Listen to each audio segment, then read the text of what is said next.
expansion, mental health regarding rest and recovery days, and standing against Category 4 student fees.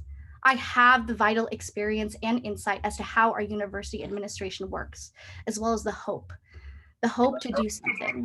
As your next AS president, I will continue to enact my change.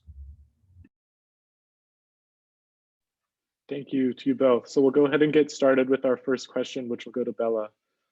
At this time last year, we were conducting these debates in an empty student union theater.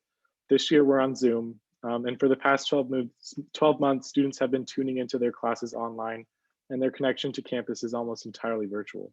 So why is it important for students to tune in and participate in the associate student elections, especially this year?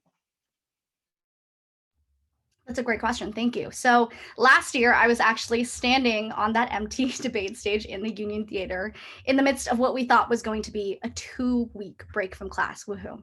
But then reality hit. And our campus community was forced to move out of their residence halls with days' notice. Our students and professors were forced to adjust to a virtual learning environment. And many more decisions were made without student input.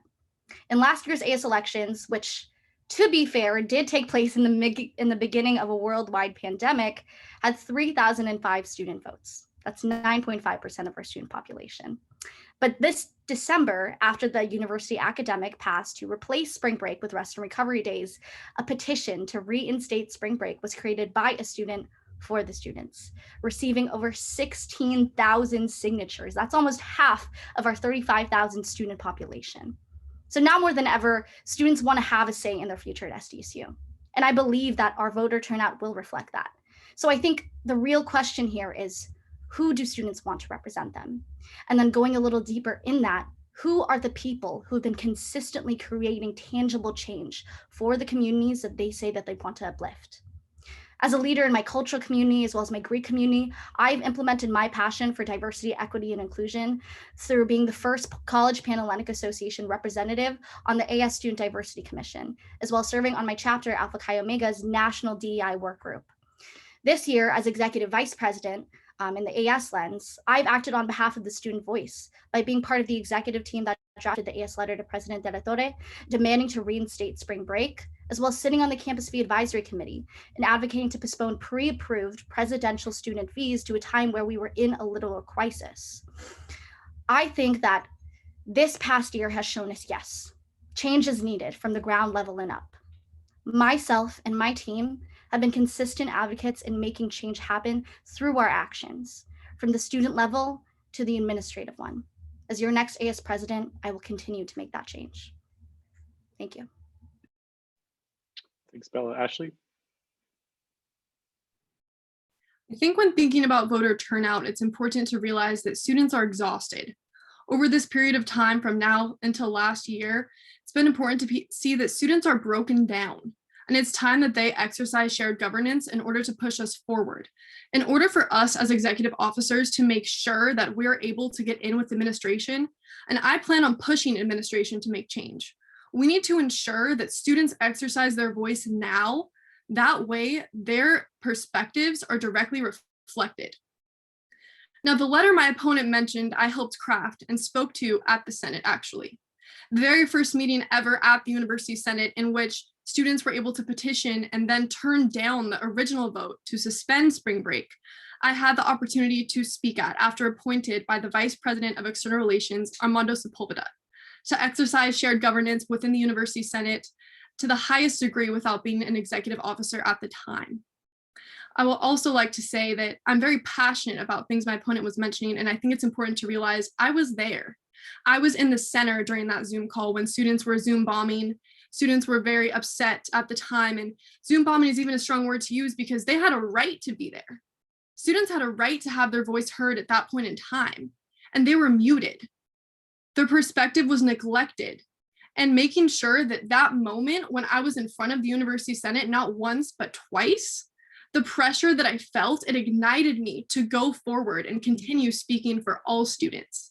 And that is something going into this role that I will continue to take forward, is making sure that I show up, show out, and speak up when the opportunity is in front of me. Thank you. Bella, would you like to respond?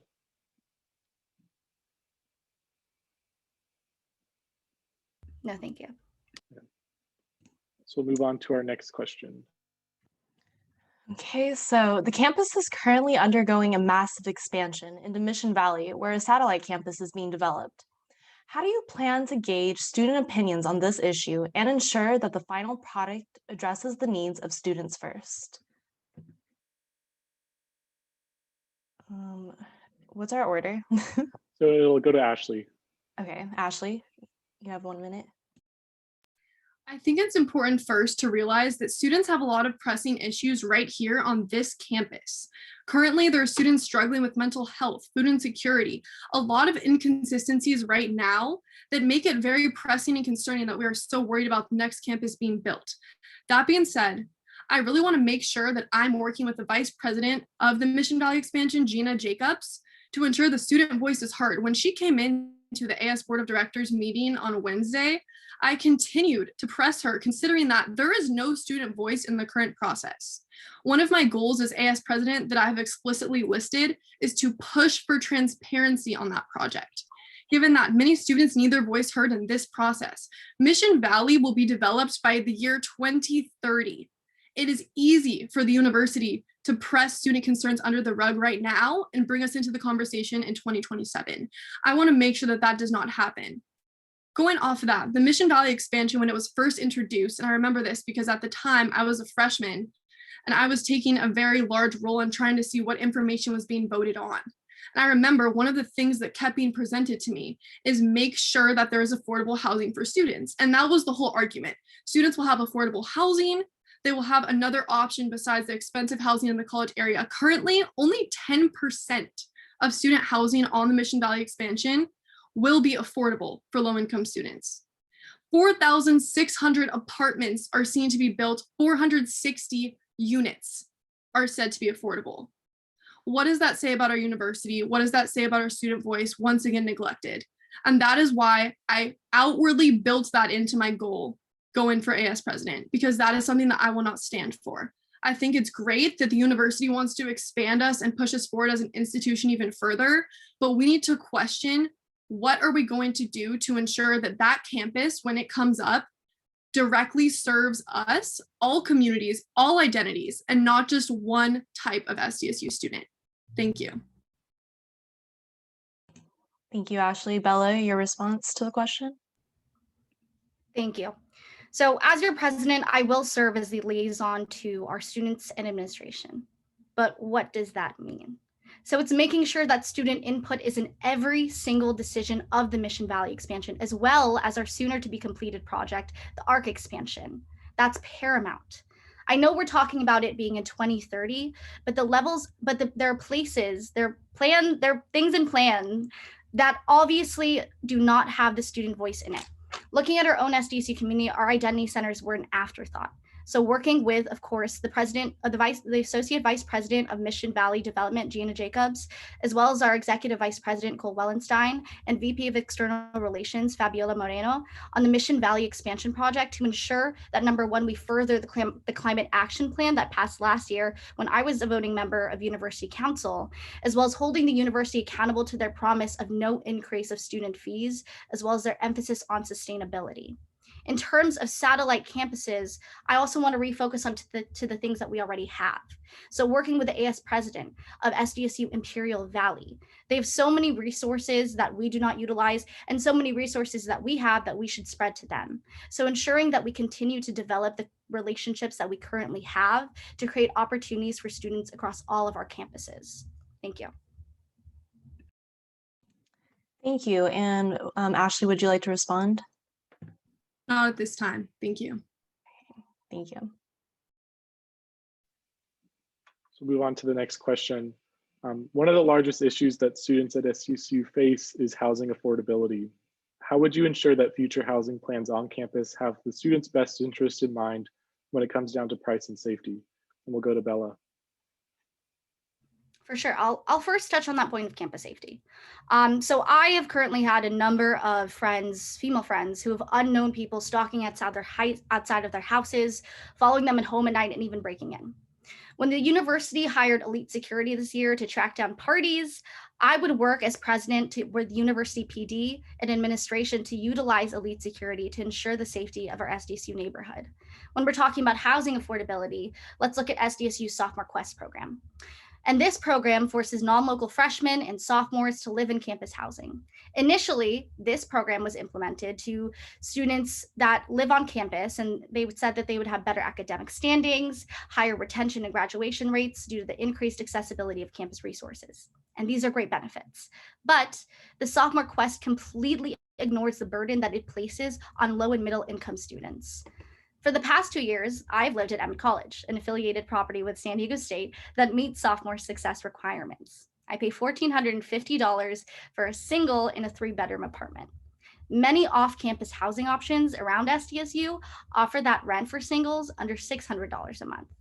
The price of on-campus housing is too high.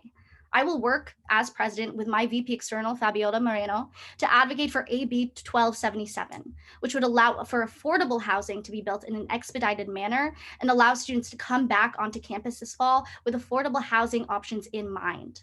Furthermore, in regards to sophomore success, I will make it a priority to work with the university to expand their exemption process to students facing financial hardship.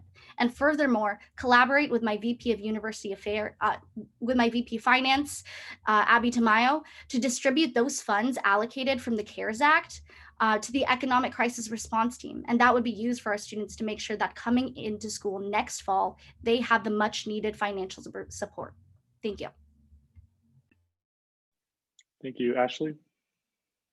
Would you mind repeating the question so I could answer it to its fullest capacity, please? Yes, of course. One of the largest issues that students at SDSU deal with is housing affordability. How would you ensure that future housing plans on campus have the students' best interest in mind when it comes down to price and safety? So considering that additional housing off campus and on campus are being put up recently, it's really important that we take a stance on this issue. And one name comes to mind, and that is Kiara Allen, for she is directed with housing and ECRT. That falls into her position. So we need to work with her to ensure that when students are coming to the Economic Crisis Response Team with issues about emergency housing, about affordable housing, what is that rate is the first thing. Second thing is how can we use that data to then tell administration, you have X amount of students struggling right now. Clearly there's an issue at hand. Clearly we need to lower the cost of housing, and working with Kiara to see what an affordable price looks like, making sure there's a tangible number, taking the tangibles into consideration. That way the university doesn't just take it as hearsay, as a lot of students are upset, but have a foundation laid out for usually the number that students fall into of what qualifies as affordable housing. I think another thing is really getting out to the students. I know my opponent mentioned working with her vice president of external relations on policy. I want to push admin right here. I want to make sure that we exhaust all options on our campus because our administration, our faculty needs to do better right here because they are failing the student body. They are failing with affordable housing, and making sure that we are exhausting all administration on campus, making our student voice heard. An economic crisis response team is a great avenue for that. Making sure that students are able to be taken into consideration, not just as a number, not just as one of 33,000, but of 33,000 stories in this process and taking in the perspective. Thank you. Bella, would you like to respond? None at this time. Okay, moving on. SDSU has had some of the highest numbers of COVID-19 cases among all universities in California. Why do you think this has happened over the past year? And how would you address the ongoing parties students continue to have during the pandemic? Ashley, we'll start with you. Thank you for the question. I think it's important to realize that a lot of times I hear students and parties when it comes to COVID spikes. We need to think about policy the university is enlisting. When we go back to the university Senate vote, they had voted to dismiss spring break and put in rest and recovery days. Those are additional 3-day weekends. Those are more opportunities for spikes. Making sure that the decisions the university is making is actually taking in the logistics of the situation, because the student body is not solely to blame for our COVID spikes. It's the entire county of San Diego. It is taking into consideration that as a county, we have guidelines. As a university, we have policies to put in place. But automatically going to blaming students is not the answer. Students are not the ones who hold every single decision, every single COVID number within the university. And I think one thing as well will be making sure that moving forward, the COVID vaccine is accessible. Vieja Serena is seen to be a registered COVID-19 vaccination site, making sure that any student who wants to be vaccinated will have the ability to do so. And that is something I want to make sure and capitalize on moving forward, is first off the marketability of a vaccine, making sure that we are getting it out to students and they know of their accessibility to it. And that is something that as president, I will definitely push. And I know that currently Christian Holt is pressing that as it is to make sure that students are able to return safely to campus and are acting safe towards our external community as well. Thank you. Thank you, Ashley. Bella? Could you please repeat the question? Yeah, of course. So SDSU's had some of the highest numbers of COVID-19 cases among all universities in California. Why do you think this has happened over the past year? And how would you address the ongoing parties students continue to have during the pandemic? So I think the main thing here is focusing on students versus the university's decisions. Because the first time when COVID hit, this time last year, when I was standing on that debate stage, they were pushing out students of their residential homes with 3 days notice. Absolutely unacceptable. The decisions that the university has made has not been in the student interest, especially looking at what happened in spring break. This past December, as we know, the university's academic senate voted and behind closed doors to get rid of spring break and replace it with our rest and recovery days, shutting out the voices of 400 students showing up in process. Moreover, they shut out the voice of 16,000 students, almost half of our student population. Moving forward with partying in regards to, I think it's really interesting how that was our focus, especially when so many different things were happening. We allocated funds for elite security when they could have possibly been going to students in need. Moving forward, as president, especially with our vaccination and safety process, working with student health and services and making sure the vaccination process is accessible and easy to all students. Moving forward and making sure that there are no fees also implemented in case a student misses a vaccination appointment or any other appointment for that matter.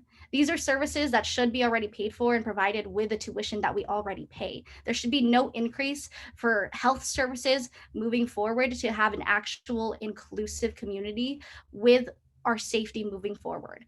As president next year, I will make sure that the university is held accountable for the decisions and that the student input is provided in every single level regarding our implementation back into fall.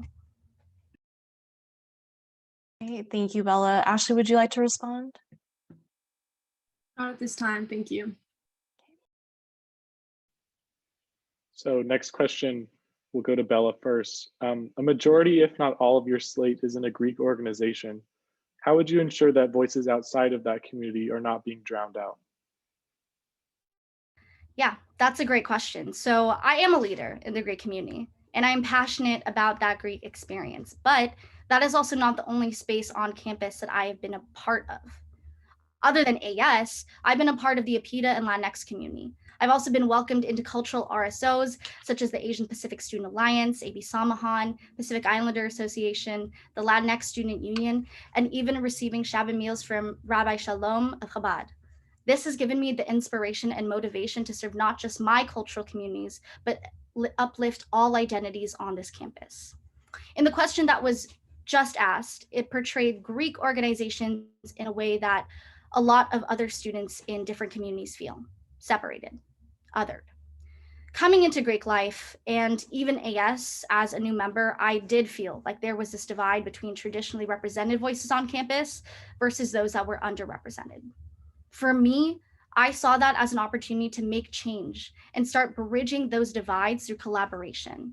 For my chapter, Alpha Chi Omega, I currently serve as one of the 12 women selected from our headquarters, newly created National Diversity, Equity, and Inclusion Work Group, in which this past summer and semester, I've worked on policy and bylaws of creating and implementing a DEI officer in every Alpha Chi chapter throughout the nation that will be implemented by the end of this year.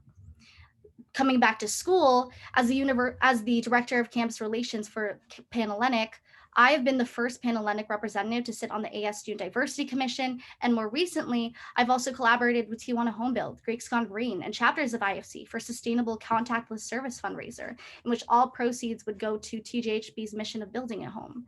In every role that I've stepped in on this campus, I have done so with the intention, and more importantly, the actual actions of uplifting these communities. As your next AS president, I will make sure that every community has more than just a seat at the table, but an actual voice at the table. Thanks, Bella. Ashley? I want to take this moment when you're referencing what we're going to do for cultural communities and not list a resume or any positions I've had, but instead what I plan to do moving forward. It is crucial that as a student body, we are able to tell what steps we need to take to ensure these communities are being heard. You did make a fair point. I do have a lot of Greek members on my slate, but as a team, we are so much more than that.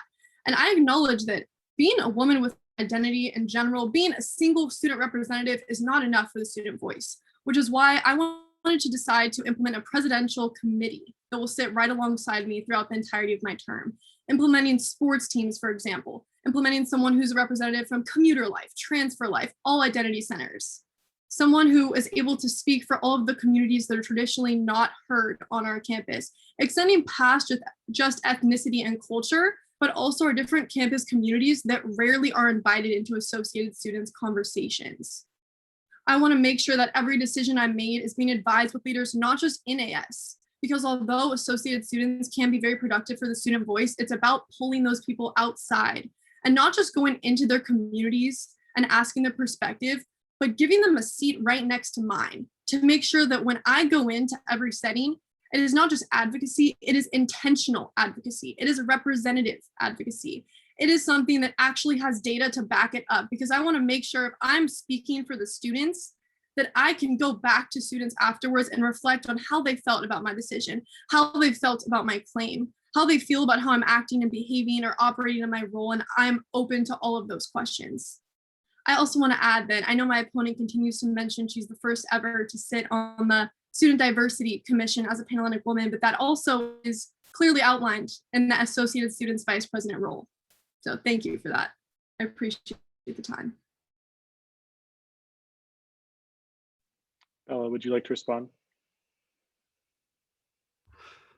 Yes, I would. I just want to make out the point that this question was about what you will do to ensure that the voices of that outside community, of those outside communities you don't serve, are not drowned out. I think it's really important to have that goal and set that intention of, yes, inviting these communities to not only have a seat at the table, but an actual voice at the table. However, I do believe for a presidential candidate, it is really important to have already started building those intentions throughout every single community that you've been a part of. What is your why? What is your reason for being in this position? For me, it's been uplifting the communities that I've came from and other communities like it. In every single role that I've stepped into on this campus, I have made sure to actively advocate, not just saying that I'm going to do it, but actually doing the actions. So with that said, I think it's really important to also discern what it means to be a leader versus someone who continuously leads and leads with the people. Thank you. Thank you. We'll move on to the next question. Okay, so the next question is, mental health initiatives have become a staple in Associated Students as campus communities navigate new learning environments, live through historical events like the Black Lives Matter movement and the Capitol insurrection. How would you work to continue these initiatives as students return to campus in the fall? Ashley, we'll start with you. Thank you for the question. I want to elaborate on what my vice president introduced yesterday that had came to the AS Board of Directors for the first time ever on Monday, which was the CARES program. So I know even for myself, there's a lot of stigma surrounding that the counseling and psychological services on campus is not as effective, and I completely agree, which is why I'm very appreciative that the university has introduced the CARES program, which will create a differentiated approach for students, where you could actually refer students that you know, and you could put in a request form. That way students are able to gain that access or be reached out to without having to themselves. And that is something that I'm very, very appreciative of. And I know my vice president and I plan on getting into that conversation and making sure that students do have the ability to make their voice heard, their mental health heard, but also those around them and those they love, because we all know that is a very difficult conversation. As someone who has came in touch with different mental health issues on my own over the last few years, it's not always easy to seek out mental health assistance. And that is why I'm very appreciative of the CARES program that is being introduced. And I think going back to the point you made about the Black Lives Matter and what had happened at the Capitol, these underrepresented communities are unfortunately very, very with mental health right now, considering that their communities are being the most scrutinized and attacked throughout our entire country. So it's important that they are getting their program marketed to them appropriately, where they're getting access, information, and follow through, which is why it's great that the CARES program also has case workers involved with it. So there's that accountability on the university's behalf and not just a temporary solution of showing up to therapy one time through counseling and psychological services. Thank you. Thank you, Ashley. Bella? All right. So obviously this pandemic, as well as the movements and actions that have taken place during it, has impacted the mental health of every single student and every single community at SDSU. The question touched on, campus communities specifically. And when I think of campus communities whose mental health have been impacted heavily during this time, I think of our Black community, our Jewish community, as well as our APITA community. While there is a pandemic of health, there's also a pandemic of racial injustice going on across the nation, as well as close to campus.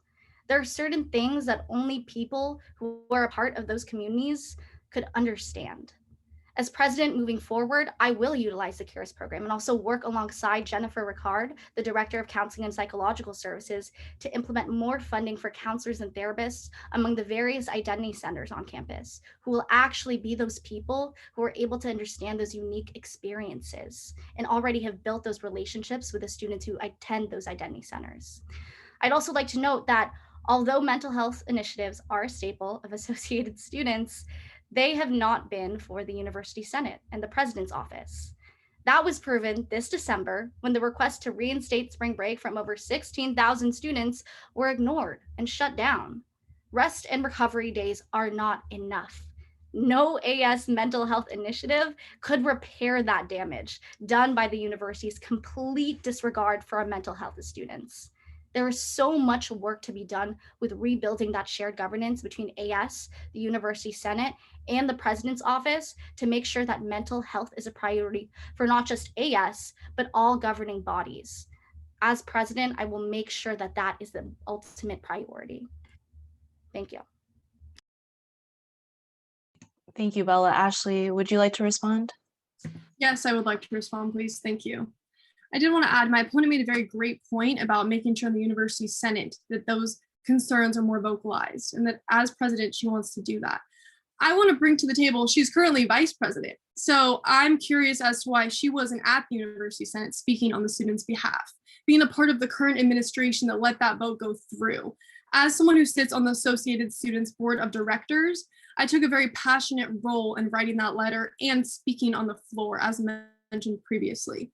And that is something, as president, I will continue following forward, making sure that my true intention of making sure that I am fighting for the student voice in every space I walk into and not being complicit with the university's decisions is held to a very high standard.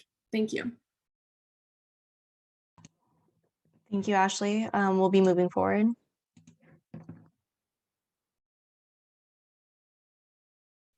So our next question will go to Bella.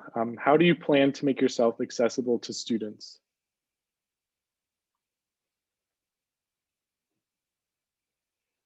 I think you're muted.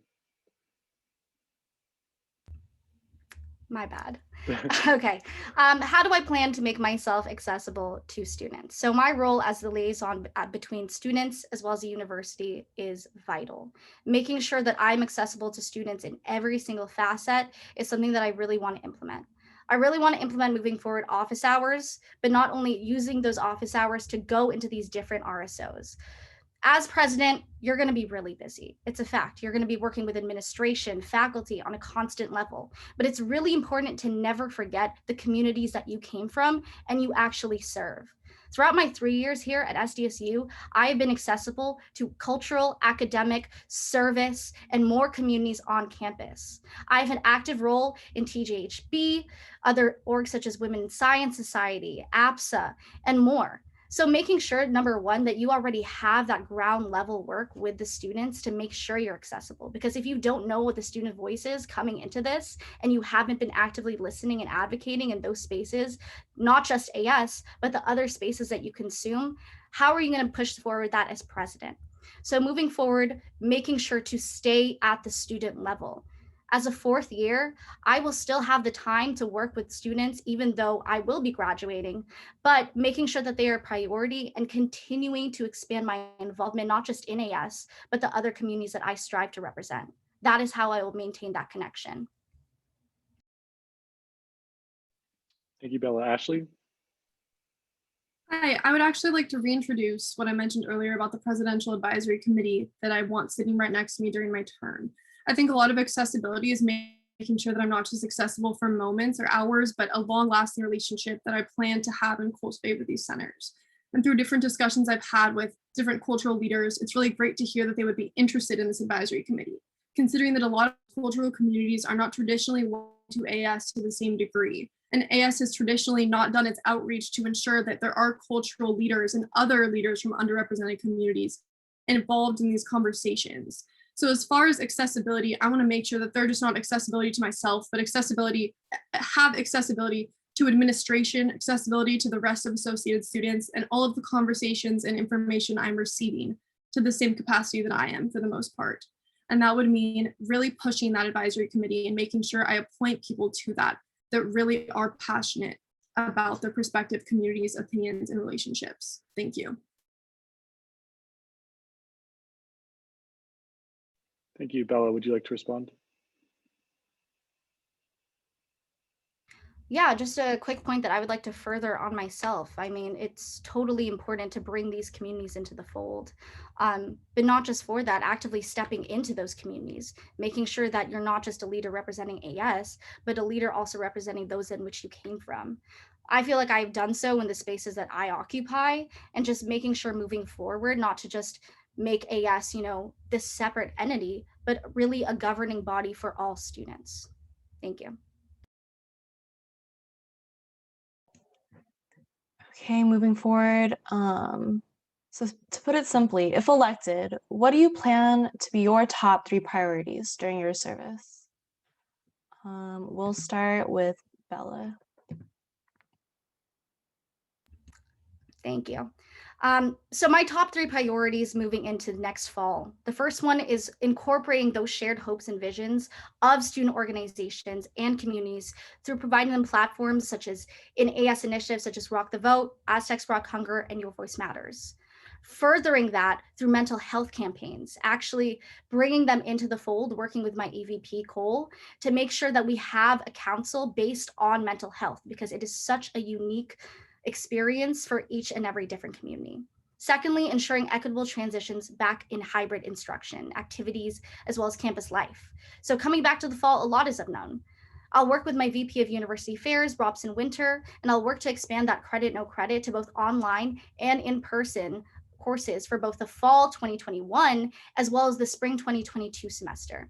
Our Senate voted on applying this credit, no credit option to all COVID semesters, but we don't know what their definition of COVID semester will mean when students are back in class and resuming activities. For campus life, I'll work with Carol, director of SLL, as well as Dr. Andrea Dooley, Associate Vice President for Health, Wellbeing, and Accessibility, to make sure that we have spaces for our recognized student organizations, as well as our campus communities, to reconnect in a safe way.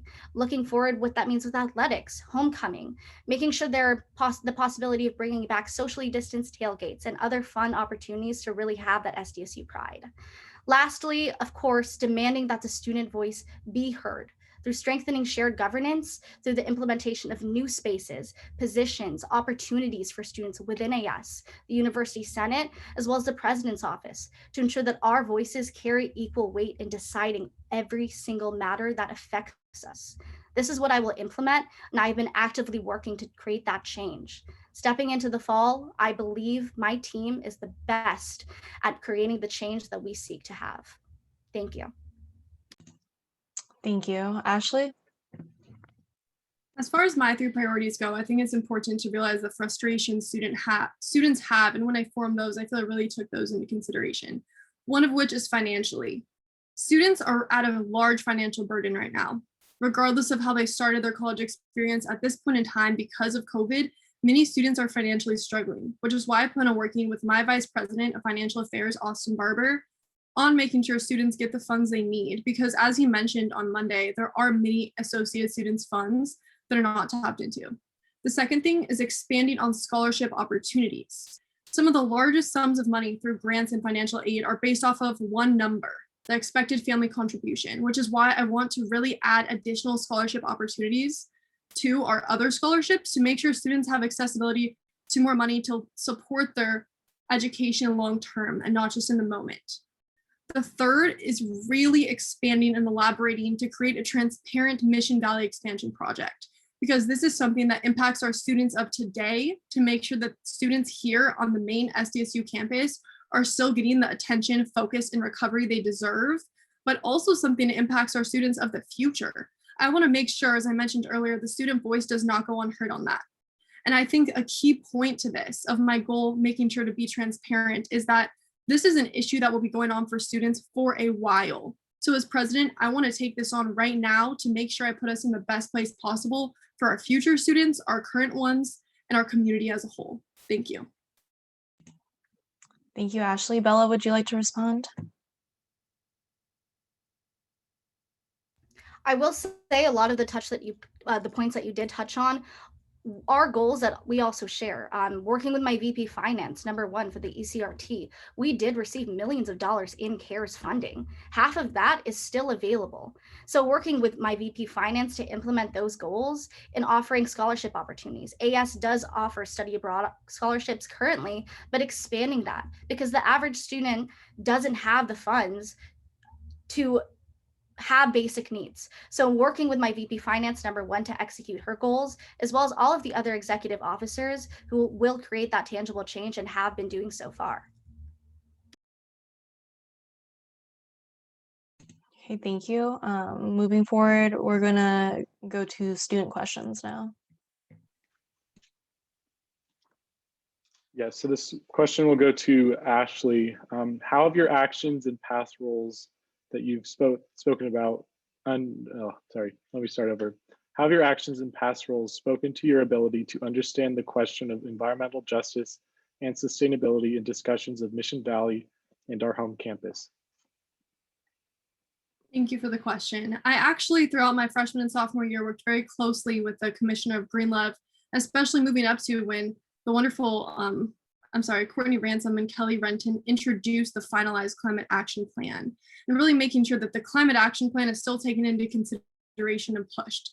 And that is an initiative that I was happy to have communications with the Greenlove Commission as they did begin those, and really see it through my AS career, making sure that those are different pivotal points that we continue to move forward, and the climate action plan does not go ignored, because one of the main values of associated students is sustainability. And another one that we should be taking into consideration is the social justice aspect. So making sure that environmental justice does not go ignored. Our underrepresented communities have a very limited access to sustainable measures and are disproportionately impacted by sustainable measures. So making sure that we are creating differentiated approaches. Myself, working on the campus safety committee previously, I know that back when I was a sophomore and even moving up to now, a discussion in campus safety is different comfortability levels for students, and making sure that every student is able to have an accessibility to some point when moving forward. And I will work as president to continue pushing forward and making sure that all of our students are able to attach and be able to take a grasp on environmental justice and on social justice and equity-minded sustainability. Thank you. Bella? Could you repeat the question, please? Yes. I'll pull it up. How have your actions and past roles spoken to your ability to understand the question of environmental justice and sustainability in discussions of Mission Valley and our home campus? Well, I think number one, it's really important to note that when we are talking about environmental justice, we are talking about social justice. Those are two things that do go hand in hand. So furthering that with the Mission Valley expansion, number one, sustainability is a major priority for this. It's being designed to exemplify not only excellence as a sustainable design with LEED certification, also in its operations. So there are a lot of goals that Mission Valley has to sort of achieve that. So my understanding with that, as well as the sustainability aspect of it, is number one, making sure that all of the buildings are LEED certified and achieve that LEED or exceed that LEED silver certification, as well as making sure that our new Aztec Stadium is going to be designed to be LEED Gold certified. Moreover, for the Mission Valley expansion specifically, continuously having commissions like I oversaw as executive vice president, such as Greenlove, bringing them into the fold, bringing in not only them, but the Office of Sustainability to work on this project and make sure student voice is being advocated for in every single aspect. Though this project is years away, the plans are happening now. So yes, it is a while away, but it's still important to focus on what is actually being planned, because when we're looking at the Mission Valley expansion, we're looking at parking structure. What is that going to look like in 30 years? Reimagining every year the different possibilities and the new advancements, not only in our technology, but in our community, what is going to look different. So making sure through every single step of the way, through 10 years from now, student voice is being inputted, and then continuing to make sure that the environmental impact of this construction doesn't affect the communities around it in a negative way. Thank you.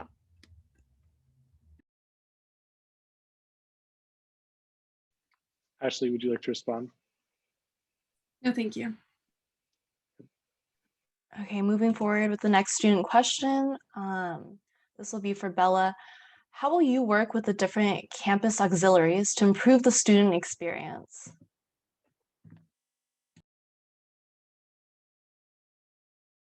So looking for me, increasing the student experience with our campus auxiliary groups. So that includes Aztec Shops, Associated Students, and the SDSU Research Foundation, right? Number one, for academic research, working with Robson Winter, my VP of University Affairs, to expand research opportunities. Even working with the Mission Valley expansion, that's meant to be a center based for research and also upper level or higher level graduate students. So making sure that that is a priority, and we also have Robson Winter focusing on that and making research a priority in the academic lens. For associated students specifically, just working to have that student input, especially in, once again, the Mission Valley expansion. We're talking about what are we going to do to increase the experience, right, of students. So making sure that number one, the student voice is heard, because yes, campus life and campus ride right now are at a standstill. There's nothing more important right now than mental health, our academics, and just focusing on graduating on time. So working with focusing on our own auxiliary as well, while collaborating with our university, with our SDSU Research Foundation to create new opportunities for students in a professional and also a social lens. Thank you. Thank you. Ashley? When I think of different auxiliaries, the main one that comes to mind is Aztec Shops. So working with Todd Summers to create more jobs for students, I think that is something we're very much lacking right now. Going back to what I'd mentioned before as far as finances go, making sure that students still are able to have money in their pockets. And given that Todd Summers and Aztec Shops is in charge of the library, different eateries on campus, and different other entities, making sure that Aztec Shops and associated students are acting in the best ways for this entire student body. The other auxiliary I'd want to work for is the Research Foundation, including those job additions, but also I want to bring up the IRA fee. So I feel through the rest of the debates, the IRA fee continued to be mentioned, how students have this extra fee that has to do with something that's tacked onto their tuition that is supposed to benefit them.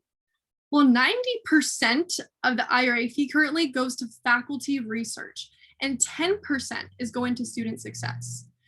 That is way too disproportionate of a number. Why, as students, are we paying 90% of a fee going to faculty research?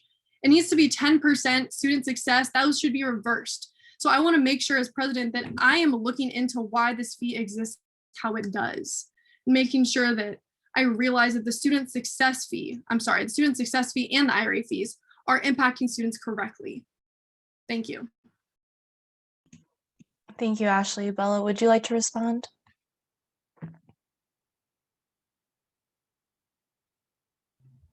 No, thank you. So this is going to be our final question before closing statements, and it will go to Bella. What specific policies would you push to ensure that financial aid covers a student's full cost of attendance?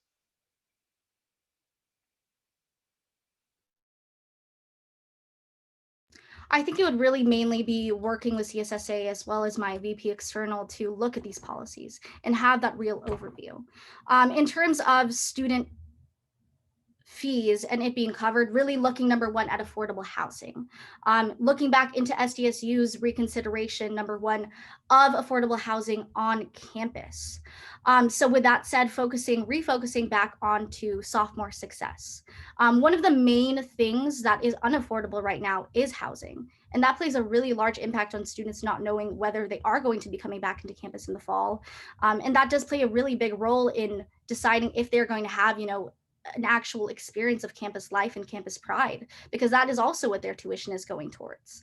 I'm thinking working specifically for that policy I mentioned earlier, AB 1277, that would allow advocating for it, number one, which would eventually allow for affordable housing to be built in that expedited manner while allowing students to come back onto campus with affordable housing options in mind. Furthermore, once again, in regards to sophomore success, working with AB 1277 to make sure that there are opportunities for that affordable housing. Just gathering my thoughts, but another point that I do want to touch on for student fees, reallocating AS funds. The leftover funds that we do have should be allocated for different kinds of scholarships to pay for the rest, because the average student who doesn't have time to get involved in so many organizations because maybe they're working, maybe they have other opportunities or research opportunities that they're pursuing. So making sure that AS is continuously giving back to our students with the fees that we take from them. Thank you.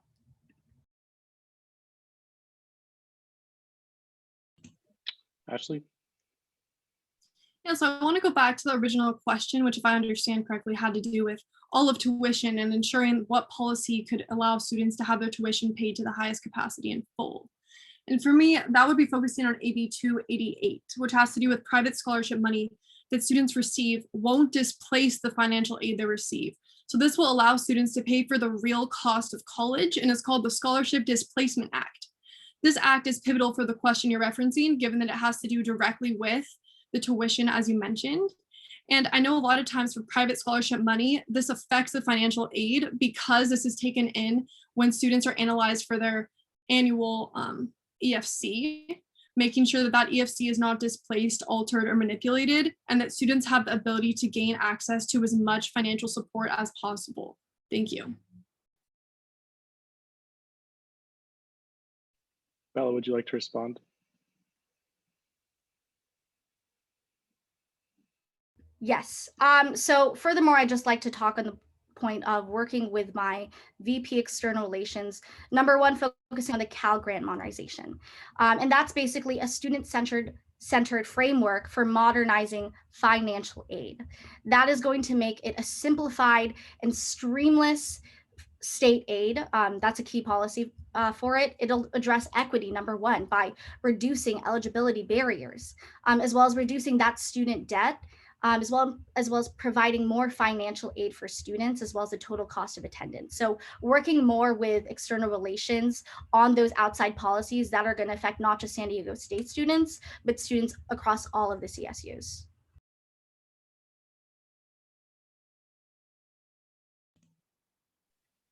Thank you. We do have one more question since we have a little bit more time left. So Caitlin will be going ahead and asking that one. Yeah, so this question is specifically for Ashley. The student speaks, as a grad student myself, I just know how demanding a graduate program can be. And oftentimes you are also expected to fulfill a grad assistantship. And the presidency is also a demanding role that requires a lot of time. So realistically, can you honestly dedicate the needed time to be the best president? Really appreciate this question. I've actually been looking for an outlet for this answer, so that's great to be mentioned right now. So a few things. First thing, as a grad student, I will be going into the student affairs program, which then will have me into the mindset of becoming a future person working and supporting students. So I believe that my grad program will actually parallel directly with the mission of my candidacy. Another thing is, luckily enough, I was able to meet with the advisor and director to the program I'm entering, where she had stated that I do not have to take on the assistantship until later in my graduate career. So this presidency, if anything, will be filling that typical assistantship window time-wise, but also given that I'm currently really used to having that day-to-day life of being very involved as a student within the strategic plan, equity gaps in classrooms committee, sitting on the Associated Students Board of Directors, within Delta Gamma sorority, making sure that without moving forward, without some of those weighing as heavily, considering I will be taking on the president role, if anything, I feel I will be more available as a grad student, given that my courses will be at night, meaning I could advocate for students all day. And that's something that I'm very passionate about going into this role. So thank you so much for the opportunity to answer. And being a future graduate student in this position, I also want to elaborate that I feel it'll make me most qualified to represent all students, because over the last 4 years, I've had the opportunity to gain different lenses of the student voice. And I feel that I've had the undergraduate lenses built up for 4 years now in associated students. And this will be one more lens to be able to add to myself as president, as now the graduate take as well. Thank you. Thank you, Ashley. Bella, do you have a response? Yeah, I think I just want to further elaborate, especially stepping into this role. Yes, it is a very demanding time. And I believe, the 3 years of experience that I've had building those communities or building my connections to those communities are paramount, because you cannot start building those connections right when you step into a role. This is something that you have to been advocating for since day one, especially for a diverse array of communities. So through my work in connecting with social, as well as academic, as well as cultural communities, that has really given me that perspective, not just of inviting people to have a seat at the table once again, but to actually invite them to speak at the table. So moving forward, as an undergraduate student, it's really important to understand what is happening on our campus at that ground level. What is happening in friends courses, to be able to tell me what is actually the needs of the students. So working on that ground level day-to-day basis in the undergraduate program, I think does provide a really necessary lens for this position. Okay, thank you, Bella. We're gonna go into closing statements now. Let's start with Bella. All right, well, once again, I'd like to thank you all for streaming in today, my opponent for being here, and the Daily Aztec for putting on these debates during this virtual time. I've had the pleasure of being deeply and actively involved in our campus these past 3 years. My team has consistently been creating that tangible change in the SDSU community from the moment that we've stepped foot onto campus. We have learned the difference between leaders and what it means to be people who lead. This past year has shown us that yes, change is needed, but change doesn't happen overnight. It starts with hope. So we invite you to join us in this, to reimagine, reignite, and revitalize our student voices to create that shared hope for our SDSU community. As another candidate for president once said, hope is not a blind optimism. It is a belief that destiny will not be written for us, but by us. I invite you to write with us. My name is Bella Martellino, and I'm running to be your next AS president. Hey, thank you, Bella. Ashley, your closing statement? Hello, everyone. Thank you so much for tuning in today. I'd like to thank the Daily Aztec once again for putting this event on. Those at home, considering I know you're probably exhausted of Zoom by now, and also my opponent for being here. I really appreciate it. My name is Ashley Tejada. I'm running to be your 9th ever woman president of Associated Students. to go ahead and backtrack, my goals as Associate Students President is to really ensure transparency on the Mission Valley expansion, additional COVID Recovery Relief Fund, and additional scholarship opportunities.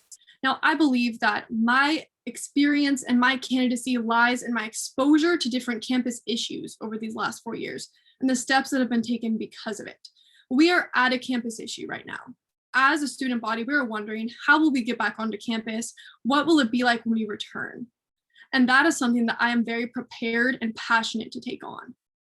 Our slate is called SDSU Now, and that is because it is a call to action. It is about making something happen right now.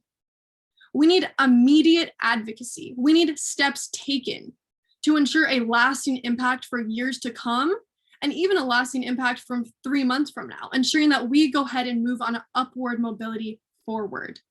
Now, I'm very passionate about my team and their capabilities. I'm very passionate about myself, but more than anything, I am passionate about our student body and our student voices. And that is something that will not be neglected in this term. I will make sure that as your Associated Students President, I will have you leading right alongside me.